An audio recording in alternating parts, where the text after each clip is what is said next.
कि किसी के साथ जाति भेदभाव मूल अधिकार लिंग के साथ आप भेदभाव नहीं कर सकते, लेकिन स्कूल में ऐसा घटना हुआ, इस पर आप क्या बोलें?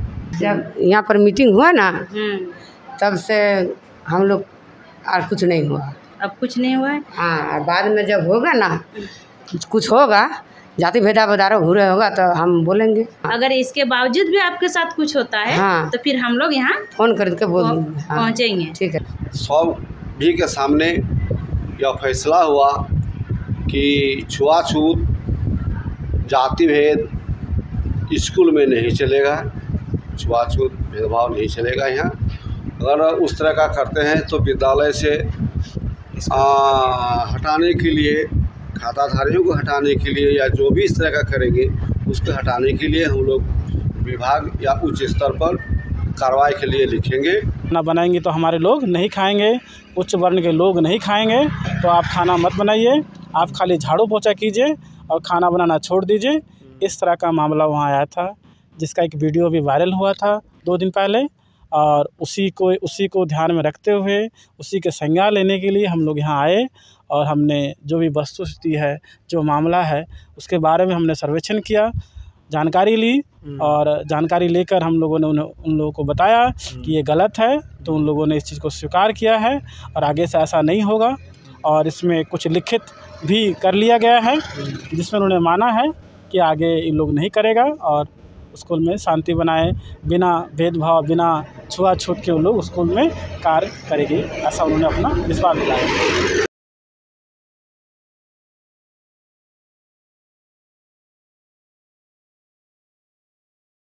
प्रयास करते हैं आप इस कड़ी निंदनीय घटना इसको कह सकते हैं कि ऐसा आज देश के आज़ादी हुए 75 साल हो चुके हैं, लेकिन आज भी हमारे देश में जातिवाद भेदभाव इतना बढ़ा हुआ है। देखिए, इस बाबा साहब ने संविधान में आर्टिकल 15 में लिखा है कि मूल जाति लिंग के आधार पर किसी के साथ भेदभाव नहीं हो सकता, लेकिन एक स्कूल में ऐसी घटना घटी है कि जहाँ पर बच्चों को पढ़ाया जाता है कि मानव एक समान होना चाहिए, लेकिन वहाँ पर इस तरह की घटना हो रही है। तो आप इसके विषय में क्या बोलना चाहेंगे? अभी जो देश की स्थिति है, ये सिर्फ धनबाद या झारखंड की बात नहीं, पूरे देश में ऐसा स्थिति चल रहा है।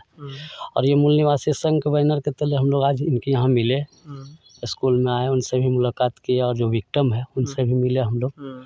और जो 5 रसोइया में से 4 रसोइया जो बैकवर्ड क्लास है, फॉरवर्ड क्लास से है, उनसे भी हम लोग मिले, बात हुई उनसे।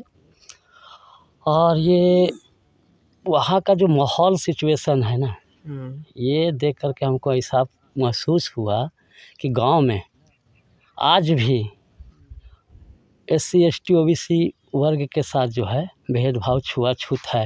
और ख़ास तौर पे मैं बताऊं आपको कि SC समाज से OBC वर्ग के लोग भी भेदभाव रखते हैं। चलिए, आपको यहाँ पर रोकते हैं।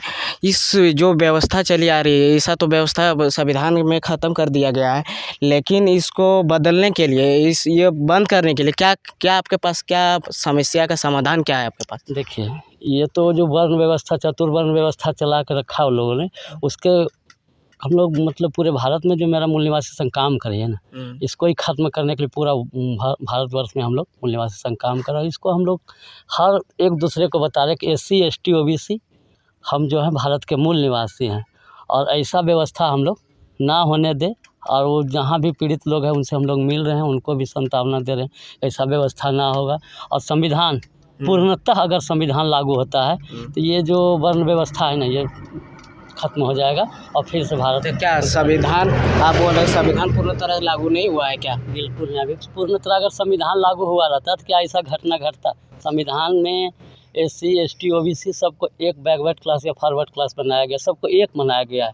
मानव एक समान। बाबा साहब बोले समानता, इन समानता है नहीं। और इसलिए हम लोगों से भी अनुरोध करेंगे कि संविधान को जाने, संविधान को पढ़े और ये समानता ये हम लोग बरकरार रखने के लिए हर गांव, हर मोहल्ला BS4 कार्यक्रम के तहत हम लोगों को बताएंगे और जानकारी देंगे। यहाँ की समस्या जब भी मैंने देखा, लोग सर से भी बात हुई, वहाँ प्रोफेसर से भी बात हुआ, बोले कि नहीं अभी फ़िलहाल ठीक है, सब कुछ ठीक ठाक चल रहा है और अगर इस तरह से कुछ होगा तो इसके लिए फिर हम कठोर कदम मूल निवासी संघ के तहत उठाया जाएगा। एक समस्या का समाधान है। बाबा साहब ने समस्याओं का समाधान करके गए हैं। अगर संविधान की जानकारी नहीं होने के कारण ही सबके साथ ऐसा हो रहा, और इन्होंने आश्वासन दिया कि मेरे संगठन इसके लिए काम कर रही है, सभी को संविधान बता रही है, और संविधान की जानकारी होगी तो किसी के साथ इस तरह का जातिवाद भेदभाव किसी प्रकार का नहीं होगा। और आप लोग देख रहे हैं एमबीएन न्यूज़ नेटवर्क, इसके लिए आप लोग को बहुत बहुत धन्यवाद। और ऐसे ही जानकारी प्राप्त करने के लिए हमारे news channel MBN news network को सब्सक्राइब करें, लाइक करें, फॉलो करें और कमेंट करें। धन्यवाद।